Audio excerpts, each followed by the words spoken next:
In today's lecture, we will be discussing horizontal and vertical shifts of the sine and cosine graphs. Horizontal and vertical shifts are actually the same for all functions. If you have a function, let's call that function f of x, and you want to shift the function to the right, h units, then you put a minus h inside the function. So what we see is that a horizontal shift for any function happens inside the function. And I would say it's counterintuitive because normally when you think of minus h, you think of going to the left. But this actually means go to the right h units. So similarly, if you want to go to the left h units, you would be putting a plus sign here because that's really minus minus, and so that allows your function to move to the left h units. So that is your horizontal shift. So next, after the horizontal shift, we can explore the vertical shift. So the vertical shift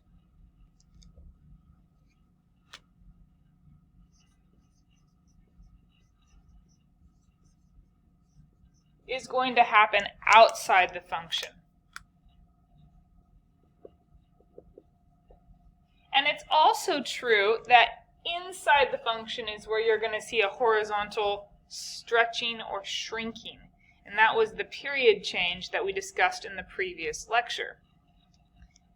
With vertical shifts being outside, it's the same as the amplitude change being outside. So anything vertical that's happening to a function, whether it be a vertical reflection, a vertical stretch or shrink, or a vertical shift, is always going to happen outside the function.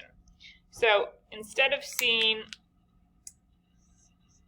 inside the function, you see outside the function.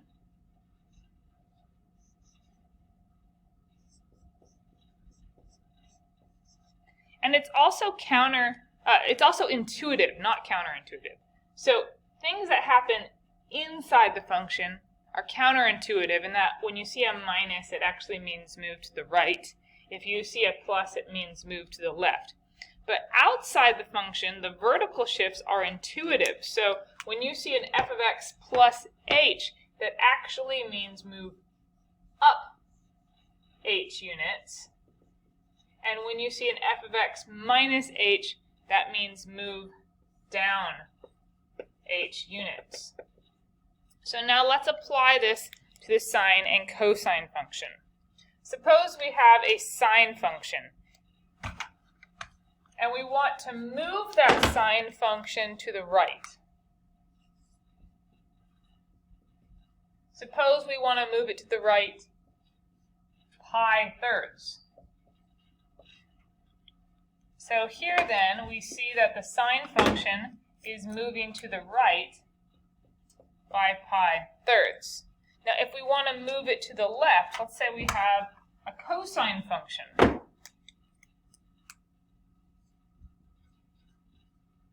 And we want to move the cosine function to the left pi fourths. Then we have x plus pi fourths will actually move this function to the left pi fourths units. Okay, now let's look at the vertical shifts. Let's say we have a cosine function again, and we want to move it up 3 units. So by putting this plus 3, we are moving the cosine function up 3 units. Now you can see how essential parentheses are. Parentheses are going to cause you to have a horizontal shift. If you do not have parentheses, that will cause you to have a vertical shift. So if we have a sine function,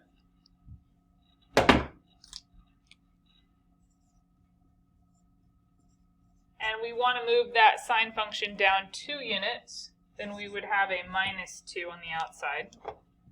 And this shifts down 2 units. So inside the function is a horizontal shift, outside the function is a vertical shift. Now let's go to My Open Math and see some of these problems. Okay, so we'll start by looking at questions 3 and 4. Now question 3 has a review of the amplitude, which is 3. The period is 2 pi because the b value here is 1, right? So 2 pi divided by 1 is still 2 pi. So you are reviewing amplitude and period. And then we're looking at the horizontal shift. Now another name for the horizontal shift is the phase shift. And the phase shift here, what we have is a pi halves to the right. But they only include pi halves because it's going to be implied that if you have pi halves as your phase shift, then that means you are shifting to the right. Any positive value in a phase shift shifts to the right.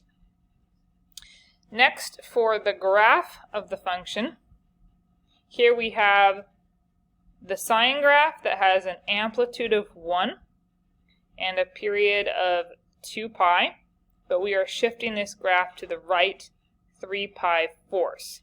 So that would mean that I would want to start my graph at 3 pi force instead of starting my graph at 0. So usually you would start your graph at 0 and you would come up to 1 and then you'd go down to pi, go down to -1 at 3 pi halves and come back up to 0. That's the usual sine graph. But in this case, we're going to move to the right 3 pi force, so we will start our graph here at 3 pi force, go over 2 boxes, and then up 2 to reach the peak, and then you can check this.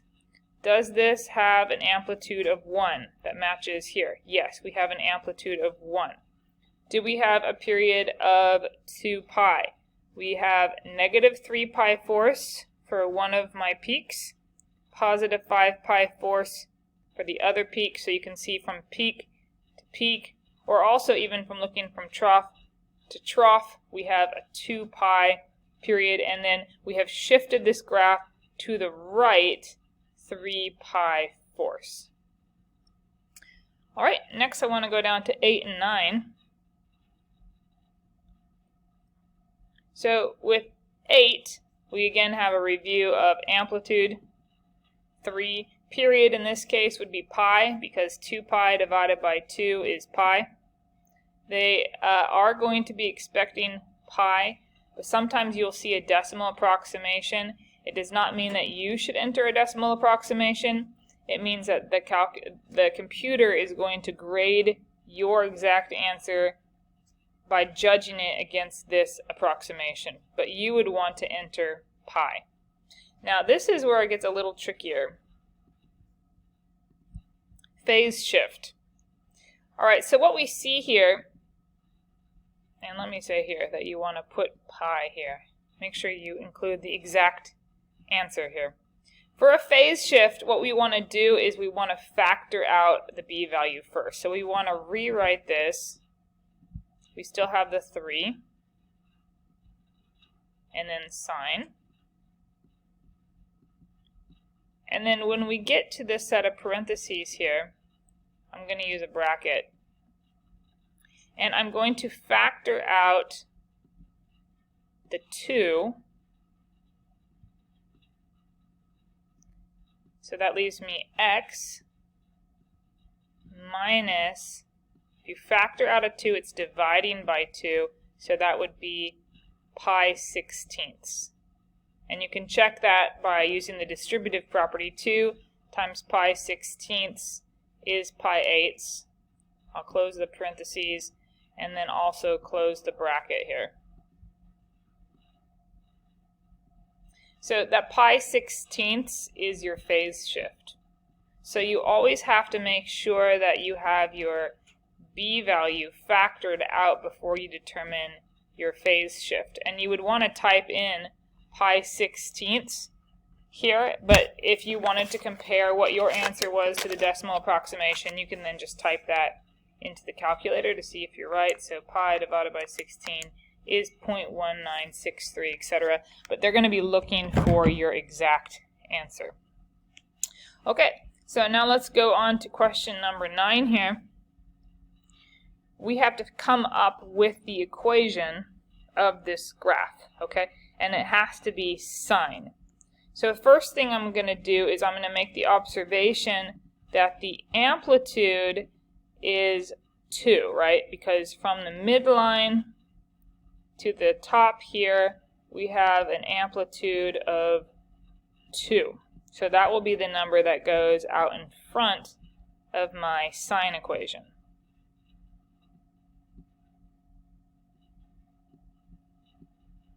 Next, I want to observe what is the period. Okay, so right here, let's go from peak to peak.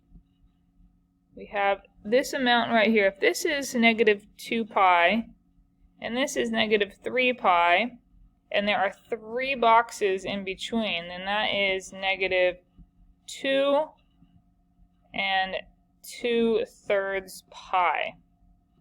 Normally, I do not like using mixed numbers, but if you're trying to just figure out the period, it's usually easier to think in terms of mixed numbers. At least I find it that way.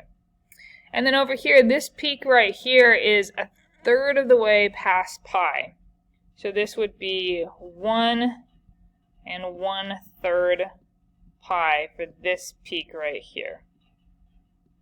So then the distance on the number line from negative 2 and 2/3 pi to positive 1 and 1/3 pi is 4 pi. So the distance here being 4 pi tells me that the period then is 4 pi.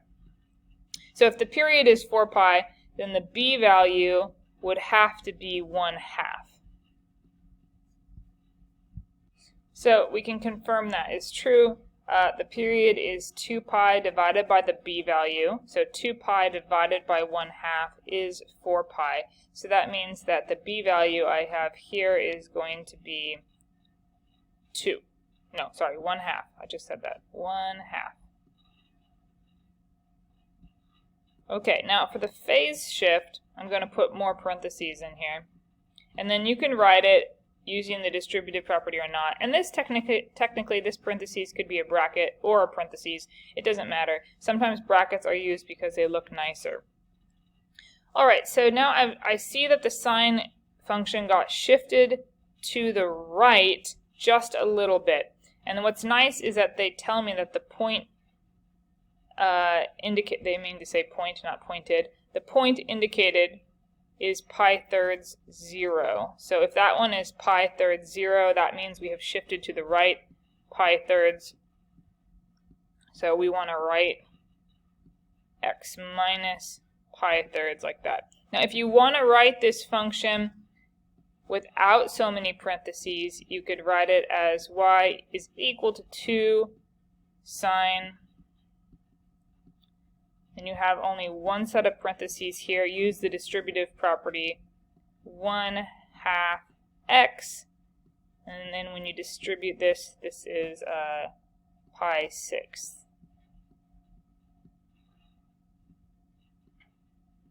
There you go. Now I'm going to point out here that the function that I wrote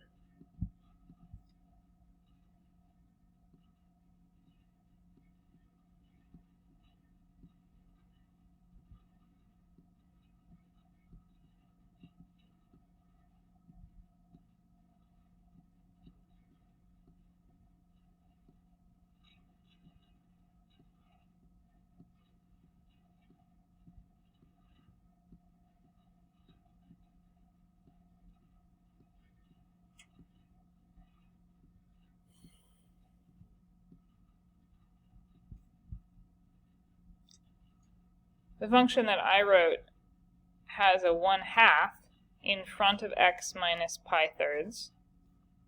And this has the 1/2 underneath x minus pi-thirds. That is the 2 underneath this numerator is the same thing as a 1/2.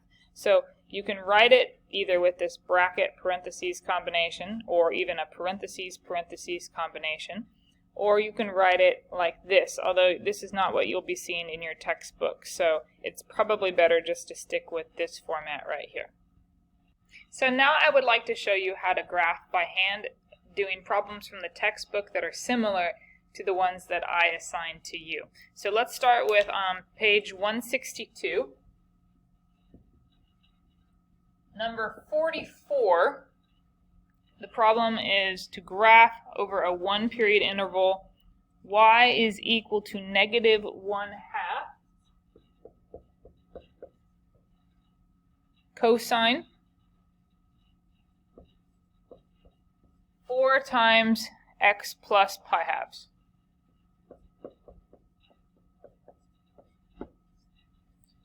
All right, of course always check that you copy your problem down correctly, and now we want to make some observations.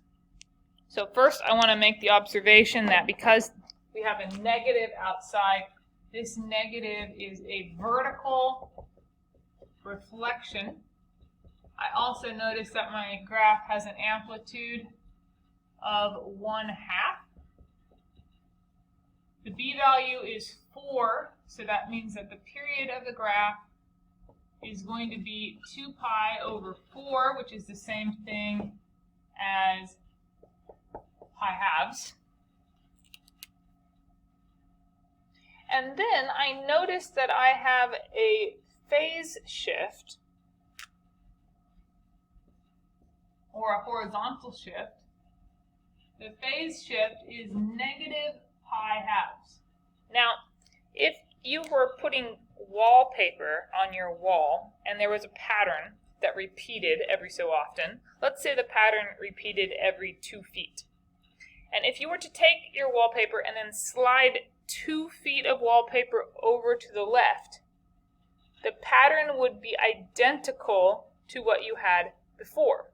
If at every 2 feet the wallpaper repeats itself, then if you slide your paper to the left 2 feet or 4 feet or 6 feet or any multiple of 2 feet, then the pattern would be identical again on the wall. And that's the same thing that's true for sine and cosine or any periodic function. If you slide it to the left or the right, a distance that is equal to some multiple of the period, then you're going to see no change at all. And this is what's happening in this graph. The phase shift, move your graph pi halves to the left. Well, if the period of the graph is pi halves, and you move the graph an entire period to the left, you will not see any change at all. So really, this ends up having the exact same graph as though we were to graph y is equal to negative 1/2 cosine of 4x. So let's just remind ourselves of how to do that. What we want to do is start by making our x, y with the marks on the y-axis equal to the amplitude. So I have a positive 1/2 and a negative 1/2. And then next I want to identify quarter cycles, okay? So remember how to do the quarter cycles? We're going to multiply 1/4, 2/4, 3/4, and 4/4 times the period. Now the period is going to be pi halves. So the first quarter cycle will be pi eighths. So we'll be counting in increments of pi eighths.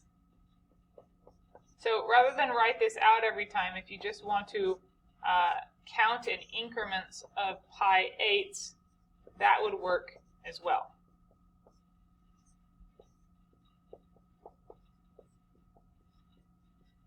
So that's what I would do. I would say, okay, what's 1/4 of the period? 1/4 of pi halves is pi eighths, and now I'm going to mark increments of pi eighths. 1 pi eighths, 2 pi eighths, 3 pi eighths, and 4 pi eighths. Of course, notice instead of writing 2 pi eighths, I write pi fourths. And instead of writing 4 pi eighths, I write pi halves. So now this is a cosine graph, but it's a negative out in front. The vertical reflection means that I start down low instead of starting up high. At the first quarter cycle, I'm back to 0. The second quarter cycle, I reach the peak. At the third quarter cycle, I'm back down to 0 again. And then at the fourth quarter cycle, I have completed one full period. And then let's put some arrows on either side to show that this graph does continue forever to the right and to the left. Okay, so that one did not show you a horizontal shift, because if you were to drag this graph, pi halves, to the left, take this graph now and drag it pi halves to the left, it looks identical to what we just graphed. So next I will show you a graph that actually shifts to the right or to the left. Okay, so next we're doing number 48, which has y is equal to negative 1/4. Oh, I can get the glare out of the way by moving the laptop. That's exciting. Okay, so we have a negative 1/4 sine 3/4 x plus pi over 8. So we want to identify that the amplitude is 1/4. That's the easy one to see. Next, the period. I'll just go ahead and write this. We have an amplitude of 1/4. We have a vertical reflection here. The period, remember, is going to be 2 pi divided by the b value. So that would be 8 pi thirds. That's kind of a weird number, but we can make it work. It's actually nice when the numerator has a multiple of 4, because for finding quarter cycles, that makes it easier. All right, and then next, in order to figure out what the phase shift is, I need to factor out the 3/4. So I'm going to rewrite this function as negative 1/4 sine, factor out the 3/4.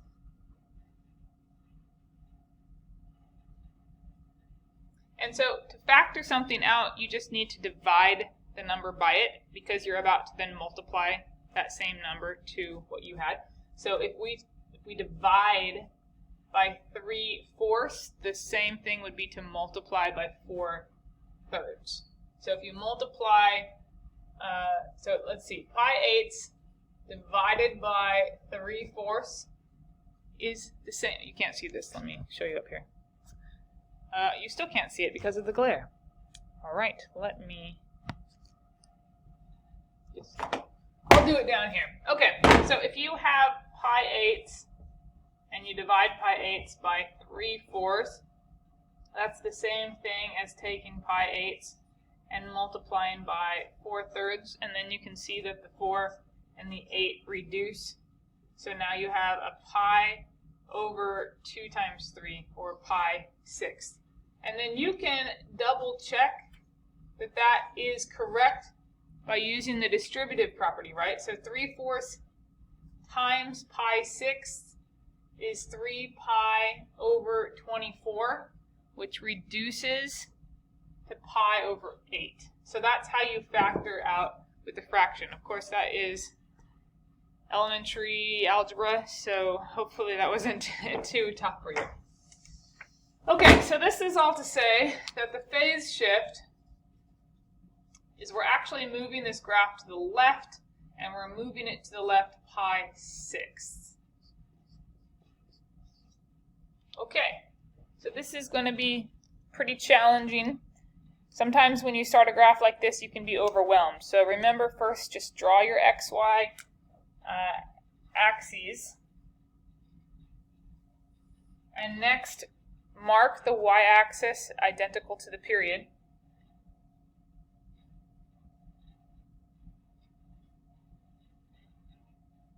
Now we need quarter cycles, but we're going to be starting to the left pi 6. So let's first figure out what the quarter cycles are, and then we can shift to the left. So for the quarter cycles, let me do this over here.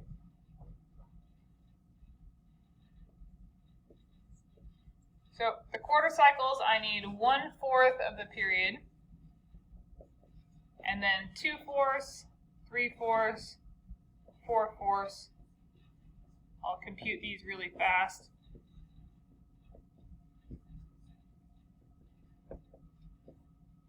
So what we have here, 8 divided by 4 is 2. So that would be a 2 pi thirds. Here we have 8 divided by 2, because this is a 1/2. So that's 4 pi thirds. You can also just count at this point. 2 pi thirds, 4 pi thirds, 6 pi thirds, also known as 2 pi, and 8 pi thirds. So count by multiples of 2 pi thirds. Okay, now we want to think about pi 6. What fraction of 2 pi thirds is pi 6? That would be 1/4 of that, right? Okay, so if your quarter cycles take up about this much space on the board, then about 1/4 of that is going to be your negative pi 6. So I'm going to bring this back just a little notch here, negative pi 6. Now, I want to move to the right by 2 pi thirds, okay? So whatever this notch is here, it's going to be 2 pi thirds plus negative pi 6. And then we add another 2 pi thirds, and we add another 2 pi thirds, and then we add another 2 pi thirds. So each time I'm going to add 2 pi thirds. So to get from here to this number, I'm going to add 2 pi thirds. Now, in terms of having a common denominator, adding 2 pi thirds is the same thing as adding 4 pi over 6. So to get to the next notch every time, I want to add 4 pi 6. This is a quarter cycle. And that will determine each of my labels. So I have a negative pi 6, and when I add to negative pi 6 4 pi 6, then I end up with 3 pi 6, also known as pi halves. Add to 3 pi 6, 4 pi 6, and you have 7 pi 6. Add another 4 pi 6, and you have 11 pi 6. Add another 4 pi 6, and now you're up to 15 pi 6. 15 is divisible by 3, so that would be a 5 pi halves. Okay. Yes, and since adding 4 pi 6 3 times is the same thing as adding 2 pi, going from pi halves to 5 pi halves makes sense. You just went from pi halves to 2.5 pi. Okay, so now I'm going to erase all of these green arrows so I can actually put my graph up here. This is a little complicated, and the degree to which this is overwhelming or stressful really is going to relate back to how well you handle fractions. So if you're comfortable with fractions, then this shouldn't be too bad. If fractions are your rival and or your, what is it, your arch enemy, well then this is going to be not so fun. All right, so now we're going to take the sine graph, which normally starts at 0 and goes up, and we're going to start at negative pi 6 and go down. So I'm going to just go ahead and put my dots into place first, and then after my dots are in place, then I'll go ahead and connect the dots with the curve. Make sure that you are not using straight lines. We are representing the curve here of the sine graph. Okay, so that was a complicated shift to the left. All right, now next I want to look at vertical shifts. Okay, so we're going to start with vertical shifts. Now, your book writes the equations differently than I would write them, but I think they do that to avoid any confusion about whether the shift is inside or outside. But if you would like to rewrite them the way I rewrite them, then you're welcome to do so. I think a lot better about functions if the shift happens after the function.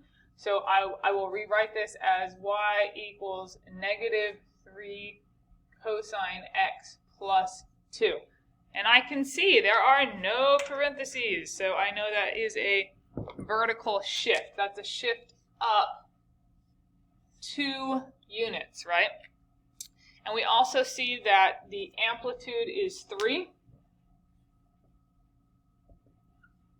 There is a period of 2 pi and no horizontal shift. So, how do we graph when we have a vertical shift?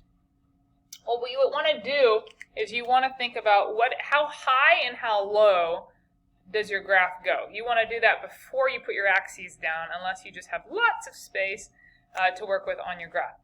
So I want to think about this. If my graph gets shifted up 2, then instead of the midline being the x-axis, the midline is actually the equation y equals 2.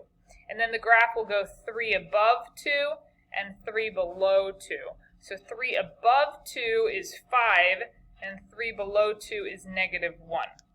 So that's all to say that when I create this, my first quadrant is going to need more space than my fourth quadrant. And so then what I want to do is I want to consider, if my graph goes all the way up to 5, then my highest notch here will be 5. And now I need to divide this into fifths. Of course, you will have graph paper, or actually I think the easiest thing to work with is lined paper, but that will at least allow you to break up your y-axis into congruent segments. Then down here we have negative 1. Now again, this graph is shifted up 2, so the midline would be at the equation y equals 2. So that means that we want to have a dotted line. I don't really like how these are. Hold on. That's a little better. Okay, so I'm going to draw a dotted line at the equation y equals 2. And that is the new x-axis, so to speak. That is the equation about which my cosine function will oscillate. So the function, if I treat this as the x-axis, just for the sake of height, then it will make a lot more sense. I'm going 3 above and 3 below the midline.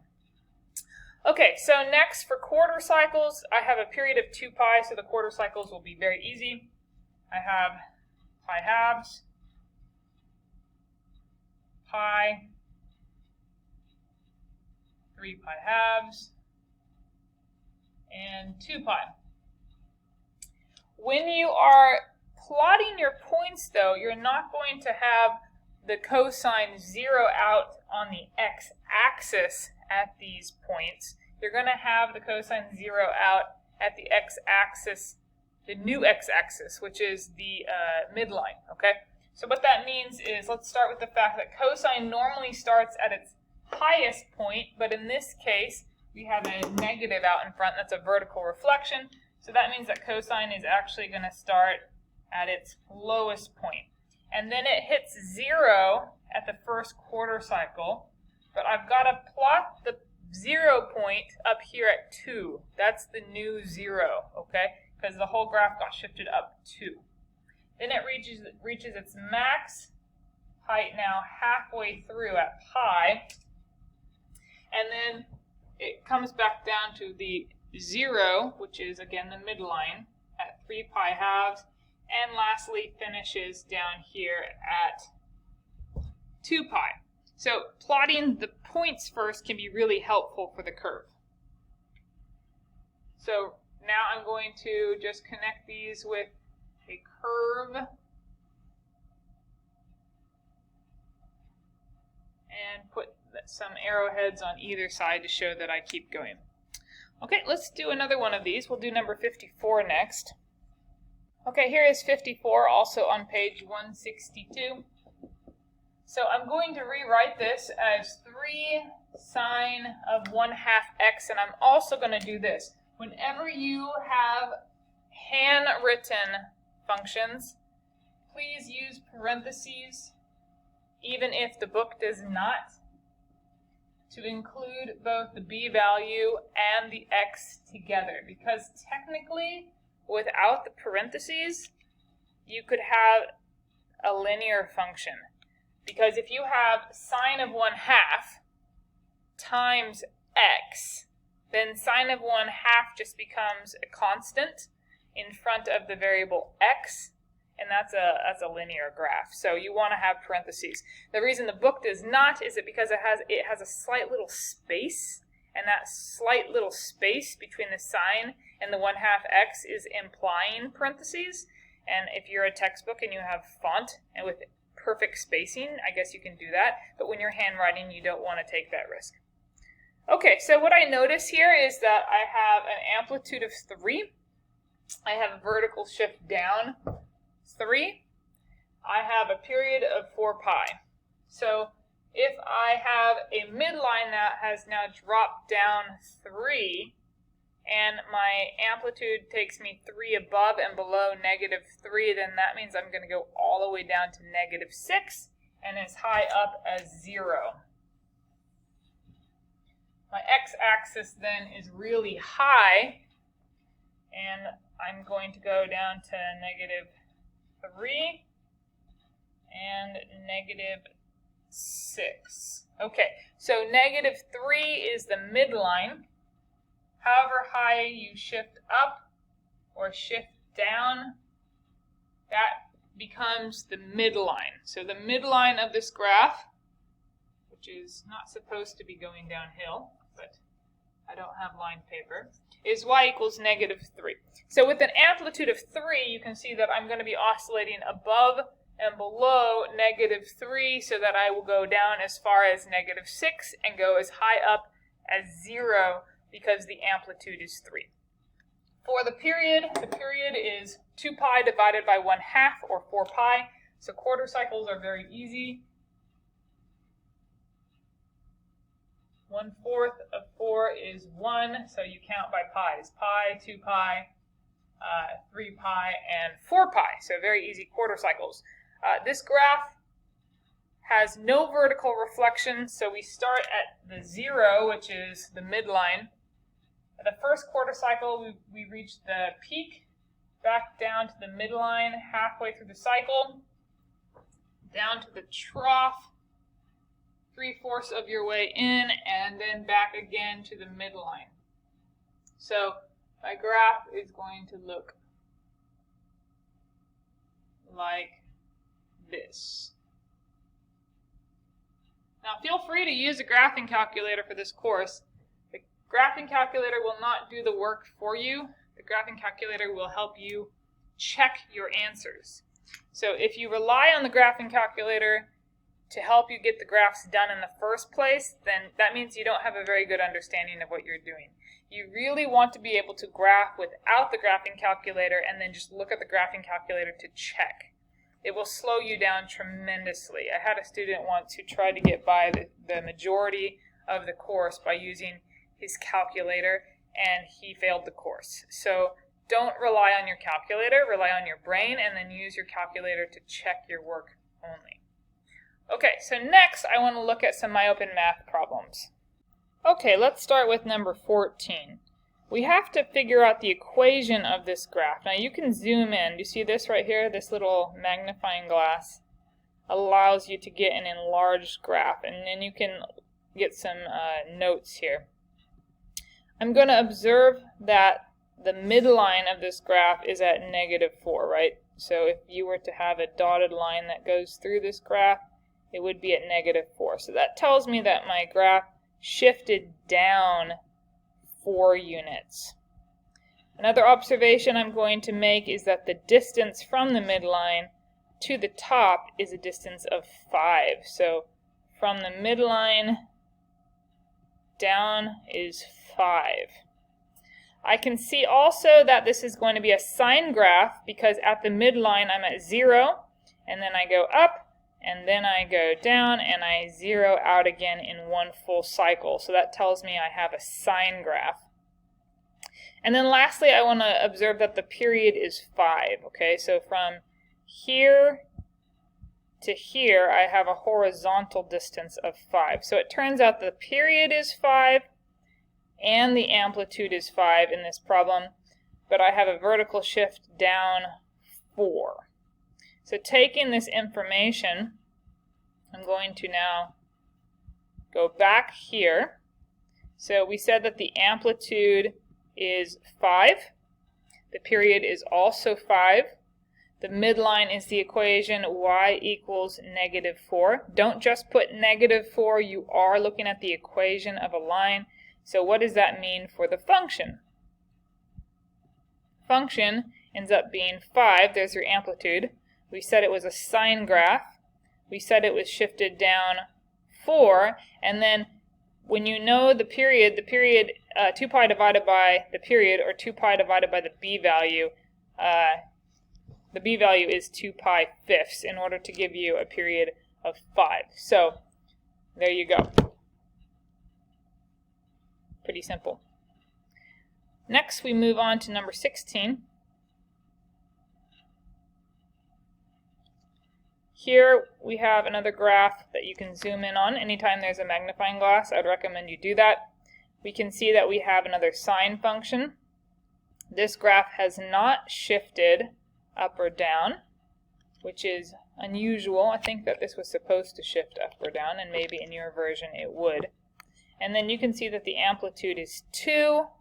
The period is -14. We go from -14 here. So 2 pi divided by the b value, it's going to end up being a b value of pi sevenths.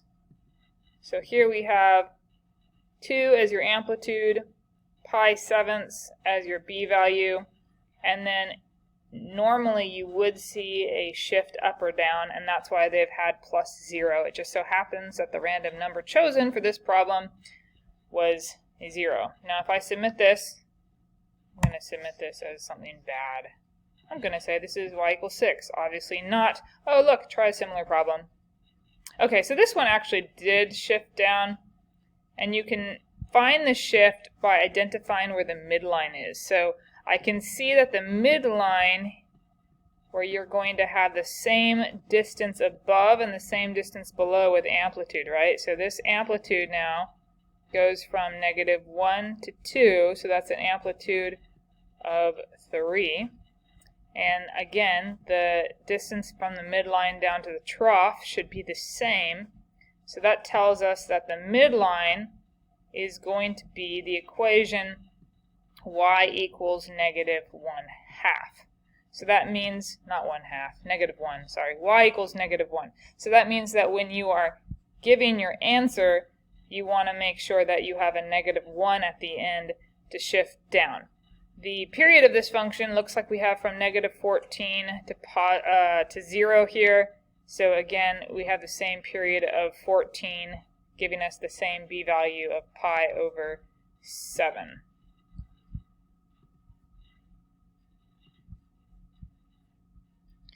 Okay, so I don't have the answer right here, but I will write it for you. We had a height of 3, so that would be an amplitude of 3. Then this was a sine graph. Since the period was 14, we have a b value of pi over 7. And then we have shifted this graph down 1. Ta-da! There you go. And lastly, I want to look at number 20.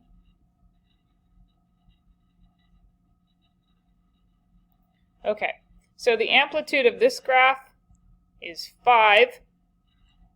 The midline we have shifted up 3, so that would be y equals 3 here. They already started the equation for you, y equals, so you don't need to plug in another y equals, just write 3. The period, to get the period, remember we take 2 pi and we divide 2 pi by 7 pi over 4. You can see that the pi's will cancel, and in this case your period is is going to be 8 over 7. And then for the horizontal shift, you're going to want to factor that out. So let me do that real quick. So I have shown factoring out 7 pi over 4. So that leaves us with an x plus 7. So the horizontal shift then is 7 units to the left. And you would want to select the answer here for left. So just going over these again, we have period. This is actually a decimal approximation, but you're going to put the correct value in here. And then we're going to see that we are moving 7 units to the left. And the midline, again, is there. All right, so next I want to go back to the book for some additional graphing. And now for a super challenging graphing problem. We are combining a horizontal shift with a vertical shift. Where to begin? Start by just making observations. We have a vertical reflection. We have an amplitude of 5/2. No, that's not an amplitude of 5/2. That's a vertical shift. And that's not a vertical reflection.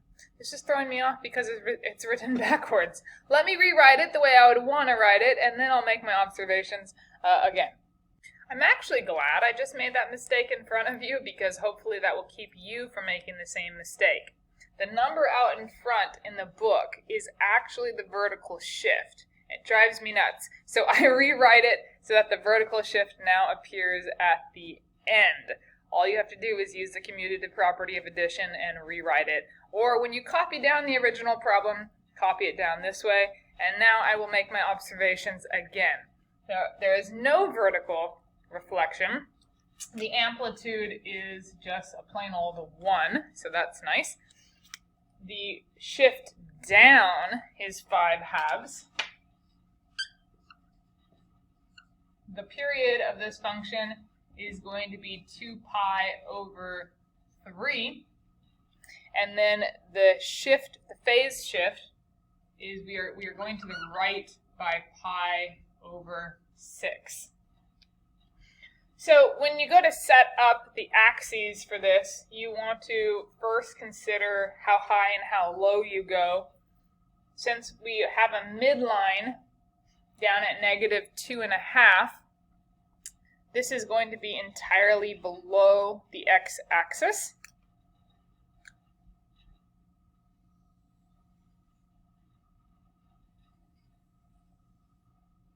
So then from the -2.5, you're going to go down 1 more. So that means that if you have, let's do these in increments of 1/2. 1/2, 1, 3/2, 2, 5/2, 3. Okay, so along my y-axis, I went down in increments of 1/2. I can then see that my midline, since my midline is at -5/2,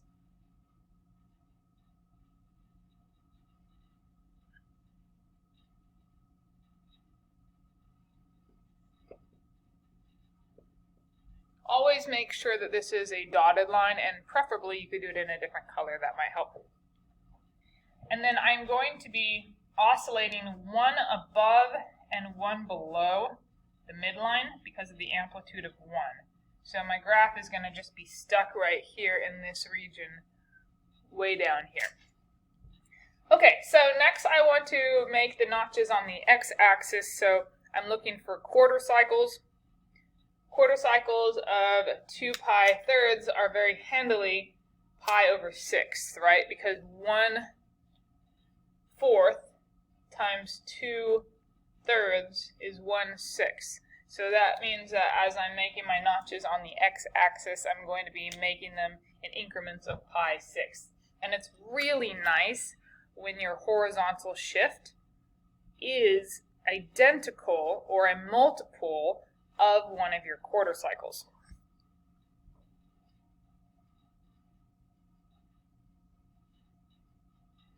Pi 1 pi 6 2 pi sixths, 3 pi sixths. Of course, 2 pi sixths is the same thing as pi thirds, and 3 pi sixths is pi halves. And 4 pi sixths, 2 pi thirds, which is what I'd expect for a period of 2 pi thirds. Okay, so cosine usually starts at its highest point and then goes down, but I'm shifting this graph to the right pi sixths, so that means that the highest point that cosine is starting at is actually going to occur way over here at pi sixths. Then it zeroes out a fourth of the way through, goes down to the trough. This point right here is at pi halves negative 3.5. And then we go back again. Okay, this label here needs to move.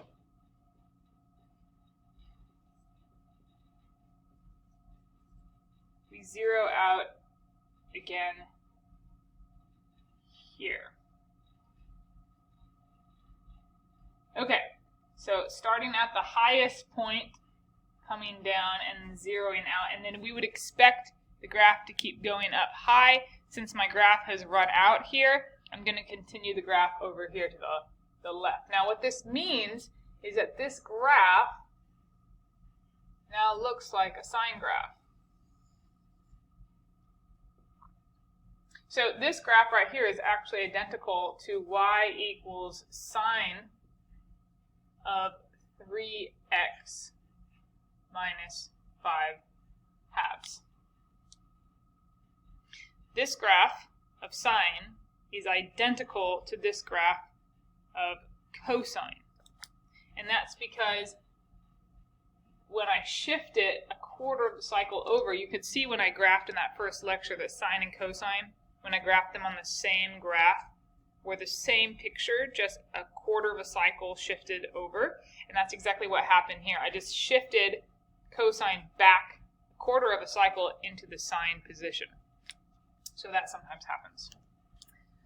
All right, so there you go. That's a combination of a horizontal and a vertical. To not get overwhelmed, I would start by labeling your y-axis, then label your x-axis, and then try to put the dots into place. Alternatively, you could make some rough drafts and go through, okay, let me first do a period change, then let me do a vertical shift, then let me do a horizontal shift. You can come up with some methodology that works for you. Lastly, I want to go through some of the problems on my open math at the end. The last 3 problems are all application problems, and I thought you could use some assistance with those. Okay, so let's start with number 23. In number 23, we have a temperature function.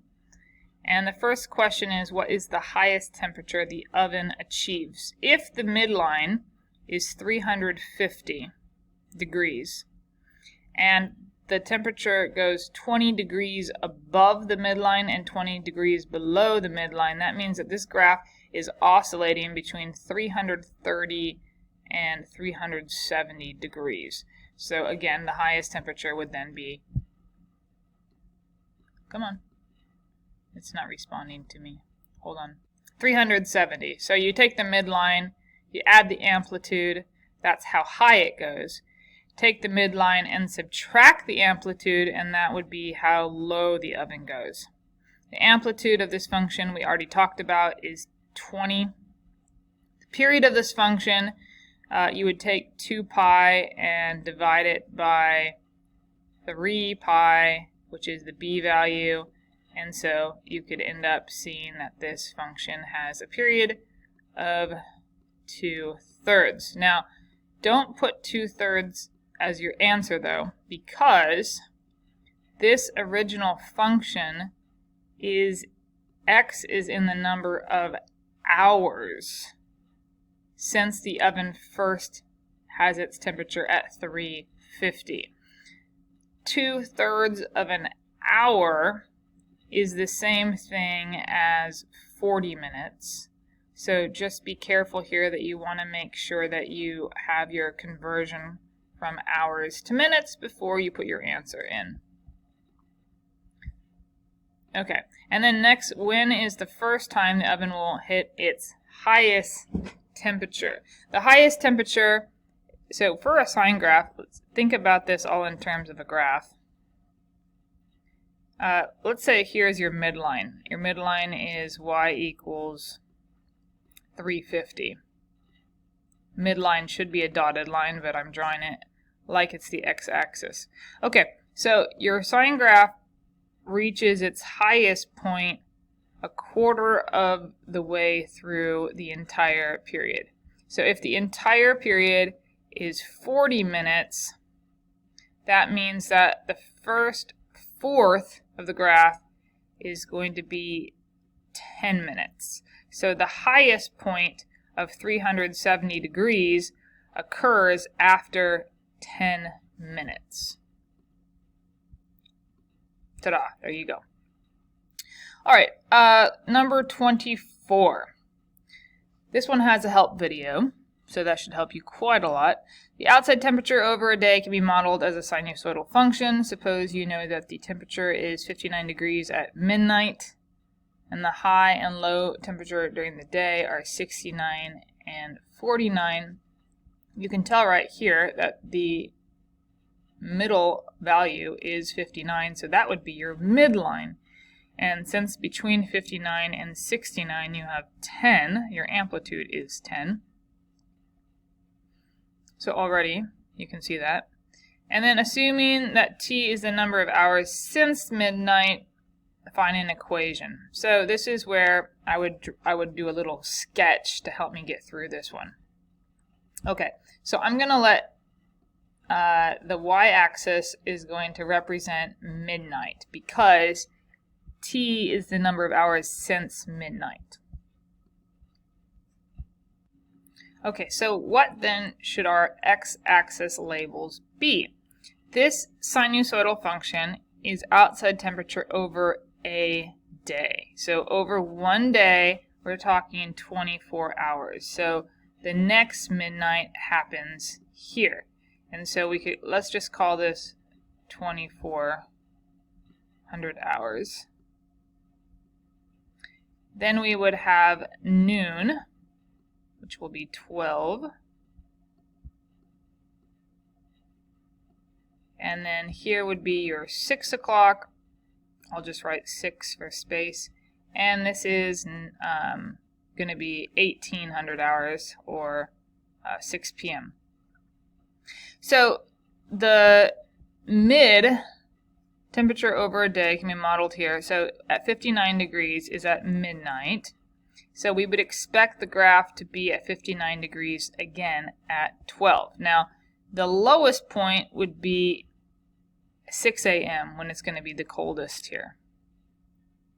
This may not be entirely accurate for real life, but if we went to real life accuracy, the equation would be a whole lot more complicated. So sometimes when we're doing math models, we have to start by learning how to do mathematical modeling with scenarios that are not entirely realistic, but they help us get accustomed to the way the model is set up in real life, and then more complications can be added later. So there's your graph. So we can see from graphing it out that it is a sine function, but the sine function is reflected vertically. So I'm going to be going down. Now remember, this is a negative 10, and this is a positive 10 above and below the midline. So this is assuming that my midline here is y equals 59. This is a sketch, right? So this is not a final product. So I know that 10 above 59 is going to be 69 degrees, and then 10 below my midline is 49 degrees, and that's where I'm getting this negative 10 to 10. So what that means is, since I have a sine function that gets reflected vertically, I'm going to have negative first, then I'm going to have the amplitude of 10. Now I'm going to say that's a sine graph. what is the period? The period is 24 hours. So that means I'm going to have a b value of pi over 12 because 2 pi divided by pi over 12 is 24.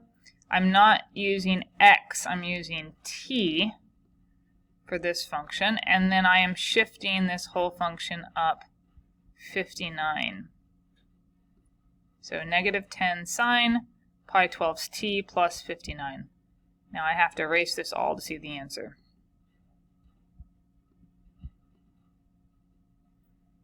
This is the same answer I have, but like the book, it's written backwards. The 59 is up front, but this is the exact same thing as what I wrote before. Just use the commutative property of addition and switch these around. All right, now number 25, we have a Ferris wheel, and the height of the Ferris wheel is given by this more complicated function. T represents time in seconds, and h is the height in meters. So what is the radius of the Ferris wheel? Well, since we are oscillating above and below the midline, this would be the midline. This is the middle height that the Ferris wheel achieves. And above that and below that have to be the same amount. So that would be 67, which would mean that the radius of the Ferris wheel would have to be 67. How high is the bottom of the Ferris wheel from the ground? Well, if this is 67 below the midline, and the midline is 75, 75 minus 67 is 8. How long does it take the Ferris wheel to go around one time? To go around one time would be the period of the function, and the period of the function is going to be 2 pi divided by the b value, and in this case the b value is 0.051. So I'm going to take 2 pi and divide it by 0.051, and that gives me approximately 123. It says round to the nearest second. How high is the first car 21 seconds into the ride? So 21 seconds into the ride, I can put 21 right here into this function. So then I would type all this into the calculator. And so if I do this, I'm going to have to make sure that my calculator is in radian mode, which mine is not. It's in degrees, so I'm glad I checked it. And we're going to do 67 times sine of 0.051 times 21. Then I subtract 1.57, and I add 75. And I get, on my calculator, 42.9, so to the nearest meter that would be 43 meters. Let's see if I can get this. There we go. When is the car that starts at the bottom of the Ferris wheel at 100 meters for the first time? Woo! Okay, now this problem would be a lot harder if it didn't turn out that the height equation didn't already start with the car that starts at the bottom. So if you were to look at time 0, if you plug in 0 for t, I just type it into my calculator, 67 times sine of negative 1.57 plus 75, h of 0, 0 seconds into this function, we actually are at a height of 8, which is great. That means that this lowest car, the car that starts at the bottom of the Ferris wheel, is the car that this model is made for. If it was made for a different car, this would be a really difficult problem. But it's not, so this is good news. Okay, so what that means is we're going to take this function and we're going to solve backwards. So we have a height of 100. Okay, so we take our height and we replace height with 100 and set it equal to the function. Next, we're going to subtract 75 from both sides and then divide both sides by 67. Okay, so when you subtract 75, you get 25 on the left, and when you divide by 67, you now have 25 over 67, and now the right-hand side looks like this. And I left space here because in order to get the t by itself, we have to use the inverse function of sine. This is just like when you learned logs and you had to use a log to undo an exponential function. The inverse function will undo the sine function. So the inverse function for sine is called arcsine or sine inverse, and it has this -1 exponent here. You see it on the calculator. So whatever you do to the right-hand side, you also need to do this to the left-hand side. Okay, so then what you're going to do is you're going to type this into your calculator, sine inverse of 25 over 67, and we get a decimal approximation here of 0.382385. I like to round less when I'm in the middle of a problem. And then this is going to be equal to what we have here. Okay, so the sine inverse outdoes the sine, or undoes the sine, and now we're left with what was in the parentheses. So now we have a simple linear equation. We're going to add 1.57 to both sides and then divide both sides by 0.051. So if I take the 0.382385 and I add 1.57 to that and then divide by 0.051 on the calculator, I end up with t is approximately, and 38 is the nearest whole number. And that's good because we are rounding to the nearest second. So I have to ask myself, is this a reasonable answer? If the whole Ferris wheel goes around 123 seconds, then I would expect that halfway through this cycle, so about 61, 62 seconds in, I will have reached the highest point, which is going to be 67 plus 75. Only a quarter of the way in, which is about 31 seconds, will I have reached 75, the midline. And so getting up to 100, 38 does sound like a really good, reasonable answer. So let's hope this is correct. 38 seconds. Woohoo! Okay, so then that's how you do that problem. This was a very long lecture, but this was a very hard and important lecture. So hopefully you have everything you now need to go and do this homework successfully. I will see you next lecture.